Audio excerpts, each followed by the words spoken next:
America అధ్యక్షుడు కాకపోయుంటే Ukraine మొత్తాన్ని Russia ఆక్రమించి ఉండేది అన్నాడు ట్రంప్. పుతిన్ తనను మోసం చేయడనే భావిస్తున్నాను అని కూడా అన్నాడు. సమావేశం కంటే ముందే పుతిన్ యుద్ధ విరమణ గురించి తనకు హామీ ఇచ్చాడు అనిపించేలా మాట్లాడాడు.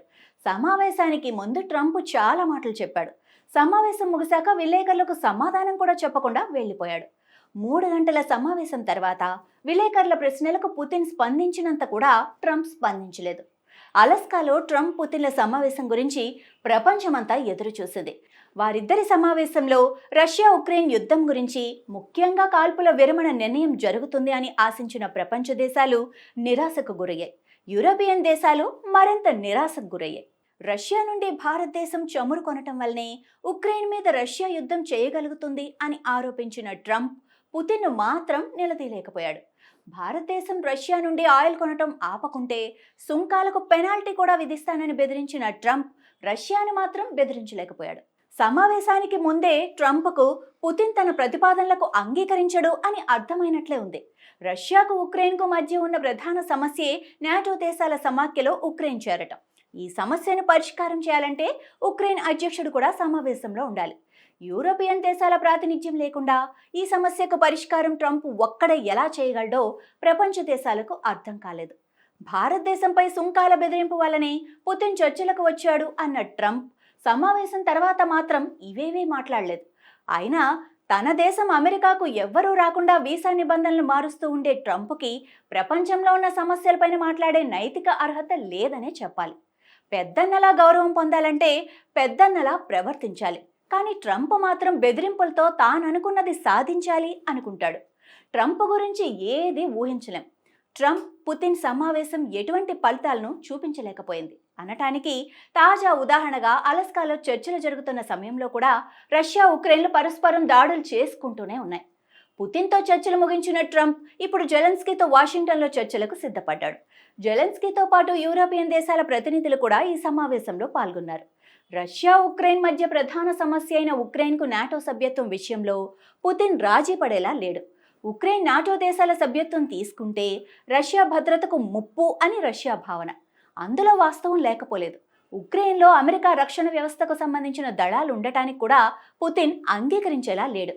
అదే సమయంలో ఉక్రెయిన్లో ఆక్రమించిన భూభాగాన్ని వదులుకునే ప్రసక్తే లేదని స్పష్టం చేస్తున్నాడు. పుతిన్ మాటలను గమనిస్తే ఆ నిబంధనలను ఒప్పుకోవటం మినహా ట్రంప్ ముందు మరో అవకాశమే లేదు అనిపిస్తోంది. ఒప్పుకోవటంలో ట్రంప్కు పోయేదేమీ లేదు కాబట్టి తన పరువు కాపాడుకోవటం కోసమైనా జెలెన్స్కీని యూరోపియన్ దేశాలను రష్యా పెట్టిన నిబంధనలకు ఒప్పించక తప్పని పరిస్థితి. ట్రంప్ ఆడాలనుకున్న చదరంగంలో పుతిన్ చెక్ చెప్పేశాడు. ఒప్పుకుంటే జెలెన్స్కీ రాజకీయ భవిష్యత్తుకు ముప్పు, ఒప్పించకపోతే ట్రంప్ వైఫల్యం బయటపడుతుంది. అందుకని శాంతి కోసం ట్రంప్ జెలెన్స్కీ పైన దాష్టికం చూపించాలి. ఇదే సమయంలో పుతిన్ పెట్టిన మరో నిబంధన యూరోపియన్ సమాజాన్ని మరింత కలవరపాటుకు గురిచేస్తోంది. ఉక్రెయిన్ పూర్తిగా మిలిటరీ రహిత దేశంగా ఉండాలి. మిలిటరీ లేకుంటే ఉక్రెయిన్ రక్షణ ఎలా సాధ్యమో కూడా వారిని ఆలోచించమన్నాడు పుతిన్. అంతర్లీనంగా రష్యా పైన ఆధారపడాలి అనేది పుతిన్ భావన. ఉక్రెయిన్ మిలిటరీ అంటే నాటో దేశాల రక్షణ వ్యవస్థ అన్నట్టే. 3 సంవత్సరాలుగా ఉక్రెయిన్ రష్యా మిలిటరీ ఆపరేషన్లను తట్టుకొని నిలబడటానికి కారణం నాటో దేశాలు. కాల్పుల విరమణకు ఒప్పుకోకపోతే రష్యా మీద భయంకరమైన ఆంక్షలు విధిస్తానన్న ట్రంప్ అధ్యక్షుడైన తర్వాత రష్యా అమెరికాల మధ్య వాణిజ్యం 20% పెరిగింది అని పుతిన్ వ్యాఖ్యానిస్తుంటే దిక్కుచోచని పరిస్థితుల్లోకి వెళ్ళిపోయాడు. అమెరికా ఆర్థిక వ్యవస్థతో పోలిస్తే రష్యా ఆర్థిక వ్యవస్థ అత్యంత దుర్భరమైంది. కానీ పుతిన్ ట్రంప్ను శాసిస్తున్నాడు. జో బైడెన్ చేయలేని రాజీ తాను చేయగలుగుతున్నానని చెప్పుకున్నాడు ట్రంప్. ఇదొక విచిత్రమైన పరిస్థితి.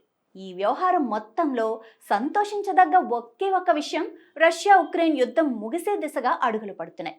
ఈ రోజు కాకపోతే రేపు, అది కాకపోతే రాబోయే నెల రోజుల్లోనైనా జెలెన్స్కీ ఒప్పుకునే పరిస్థితి వస్తుంది. తొలి మీటింగ్లోనే ట్రంప్ జెలెన్స్కీని బెదరగొట్టే ప్రయత్నం చేశాడు. అత్యంత అవమానకరంగా విందును కూడా రద్దు చేసి వైట్ హౌస్ నుండి వెళ్ళగొట్టినంత పని చేశాడు. యుద్ధం ఆపటం అనేది జెలెన్స్కీ నిర్ణయాన్ని బట్టే ఉంటుందని ట్రంప్ తేల్చేశాడు. నిర్ణయం తీసుకునేది జెలెన్స్కీ అయితే శాంతిదూత బిరుదు మాత్రం అమెరికా అధ్యక్షుడు తనకు ఆపాదించుకుంటాడు. యుద్ధం మొదలుపెట్టింది రష్యా కాబట్టి ముగింపు కూడా రష్యానే పలకాలి అని అంటున్నాడు జెలెన్స్కీ. పుతిన్ షరతులకు ఒప్పుకుంటూ సంధిపత్రం రాసుకుంటే యుద్ధం ఆగిపోతుంది అని ప్రపంచ దేశాల భావన. తన టెన్యూర్ అయిపోయినా యుద్ధం వలన ఎన్నికలు జరగకపోవడంతో ఆపద్ధర్మ అధ్యక్షుడిగా ఉన్నాడు జెలెన్స్కీ.